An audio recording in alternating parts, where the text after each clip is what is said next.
Imaginez que vous conduisez tranquillement sur une route de campagne et que soudainement vous voyez des corps suspendus sous un pont. Pas un, pas deux, mais quatre pendus par les pieds et à côté un sac. À l'intérieur, des têtes humaines, ça ne vient pas d'un film d'horreur. C'est ce qui s'est passé il y a quelques jours dans l'état de Sinaloa au Mexique.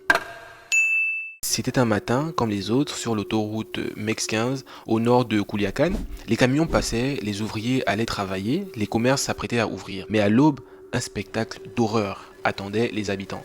Quatre corps d'hommes nus jusqu'à la taille, pendus par les pieds à un pont. Tous avaient été décapités. Juste en dessous, un sac plastique, dedans 5 têtes humaines. Et comme si ça ne suffisait pas, à quelques mètres de là, les forces de l'ordre ont découvert une camionnette. À l'intérieur, 16 autres cadavres, tous des hommes. Certains avaient aussi été décapités, tous criblés de balles.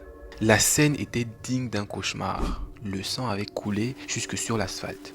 Le vent faisait doucement bouger les corps pendus, comme une macabre mise en scène. Les enquêteurs ont retrouvé sur place un message. Il n'a pas été rendu public, mais il portait la signature d'une faction de cartel. C'était un avertissement, une démonstration de pouvoir, un message adressé à leurs rivaux. Cette scène n'est pas un simple fait divers, c'est le symbole d'un pays en guerre contre lui-même.